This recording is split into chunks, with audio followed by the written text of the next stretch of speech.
when we think about the early days of you, when we think about like the you in the car pouring up and shit, was that the first song you ever made, or was that just like super close to the beginning? Nah, that was super close to the beginning. That was probably like the third song I made, and then oh shit, third song. Yeah, like actually though, I'm not even trolling type shit. Like all of that shit was so early on in my career that I didn't know how like important it was, or I didn't know like what I was doing for real, if that made sense. That it was a big deal to have Twitter videos getting millions and millions of plays and shit. 100%. And this is at a time when like when that shit starting to pick up for me, like bro, at that time, bro, I'm broke as type shit. Like that video of me pouring up lean in the car and shit, that's when I was living in Gardena. Like I'm trapping every day type shit, and the video is I'm sitting outside of my apartments type shit. Like everything was so like just surreal and transparent at that time. I didn't have any other rap friends. I wasn't like I was just me being me. And then I'm just pouring up in the car, obviously, and then one of my friends pulls up, perfect timing around that time, and like as he's just walking up to my car, he's filming me and my friend in the car pouring up or whatever. He sends it to me like, man, this is a good video. I think it'll go viral or whatever.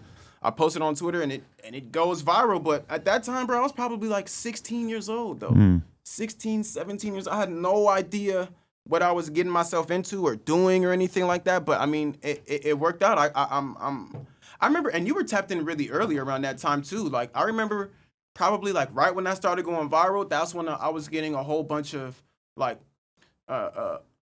notifications via Twitter saying that like you might report on the I Know song or other, like it was just surreal. I didn't know what I was getting myself into, but I was very grateful, if that made sense. It's easy to like not really understand the moment that you're in until later on, especially you being that young. I'm like 30 starting No Jumper, and I'm not really understanding that I'm interviewing all these dudes who are going to go on to be super important. You didn't know what the fuck we were doing, but for you, you're like a kid, so you really don't know. But you didn't have any like famous or like popular friends at that time? Did that all kind of come after that? The only like popular / famous friend was Tyler, the Creator type shit, but like other than him, or Ian Connor. Yeah, that's what I think around you too. Yeah, he was, but at this time he wasn't the Ian that we know now. Yeah, type shit. So he was still mysterious. Yeah, mysterious, but you just knew he was fly as type shit. But yeah, nobody really, nobody. Probably just Tyler and Ian. That was it. That was it at that time. How'd you actually start having conversations with Tyler? So I always. Obviously, he's older than me, so we didn't go crazy. I see you watching the clock. Okay, yeah. He's a little older than me, but we went to the same middle school at different times. So so you knew him before he really popped off and shit. 100%. Okay. So by the time, I don't want to say too much because I haven't talked to him about this, but I'll say this. Okay, so by the time we reach in high school, one of his, I'll say, relatives or cousins, right, goes to the same high school as I. So that was even like a hey, like what the like type shit. And then now we're starting.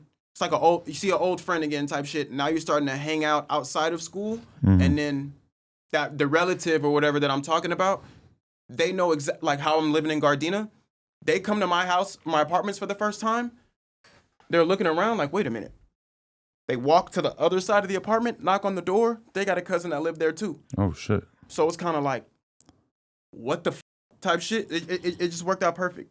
My mother and his mother know each other. Like it's different. It's different. Shout out Benita. I love you. It's crazy how people we see like come up through the underground who become huge like Tyler. You almost kind of like forget about their roots because at this point Tyler is so ubiquitous that we have whole conversations about the top rappers out of LA and we totally forget to put his name even in the conversation because he's so fucking big at this point. Talking about a nigga that made $1 million+ off socks back then type shit. It's just socks. We ain't even talking about no music. Like and that's why I feel like I knew once I got my foot in the door, I don't know everything, obviously, but I knew certain small things to do that I've seen this nigga already do that is like, bro, Tyler's probably one of the most business savvy persons I've ever had the chance to meet, talk with. etc. That nigga is built different, bro. Yeah. Different. He doesn't do no drugs. Mm-hmm. He doesn't like.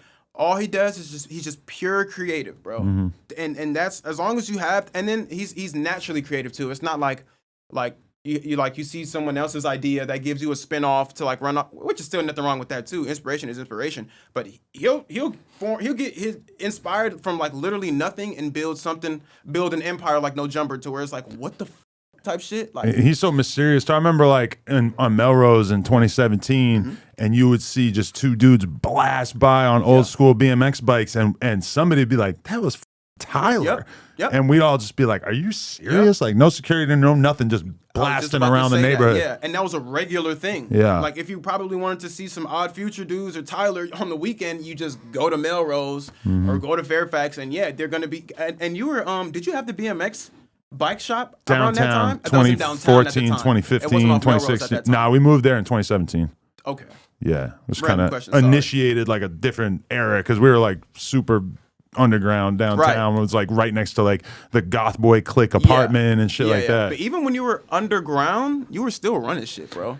It happened pretty quick. Like my first year doing interviews, I interviewed X. Yes, yeah. Which is unreal when I think about that now. Yeah, 100%. Because nobody has anyone else got an X interview like that? There was like a radio interview.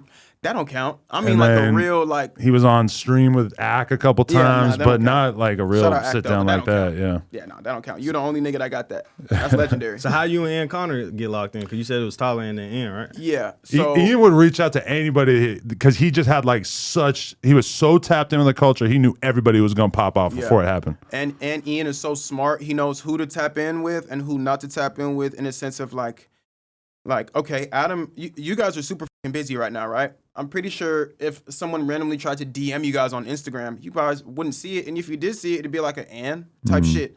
He knew how to leverage his everything. So he knew I have a lot to offer. And when I say I'm speaking as if I'm Ian. He knew like I have a lot to offer, like, and he knew how to turn somebody up, bro. He still knows how to do that right now, man or female. Like, he kind of like the Trippie Redd effect, where Trippie gets a girlfriend and like no one might know who they were before, but then after he dates them, it's kind of like they're celebrities type shit now.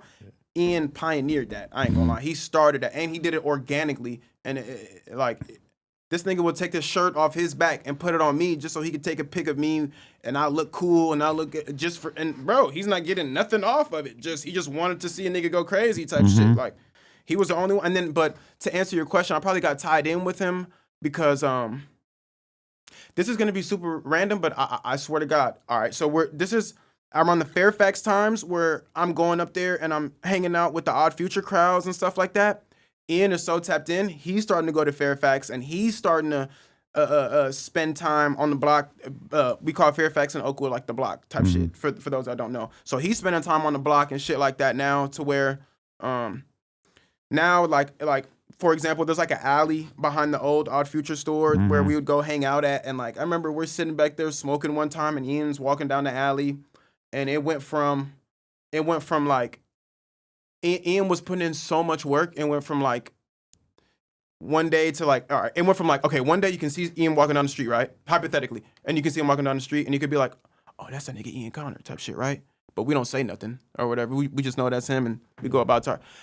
Now that transpired to, oh shit, that's Ian. Ian, come here, Ian. What's up, nigga? That type of shit. But I wasn't hip. I wasn't the one that was calling his name. I had a friend named Lucas, and like just a whole bunch of different like real fashion dudes, basically. Real fashion dudes that were like, oh no, Savage, you gotta start like fucking with him. Da-da-da. Then I'm like, okay. And then I start talking to him, and he hears 30 round clip, and that was probably the most organic.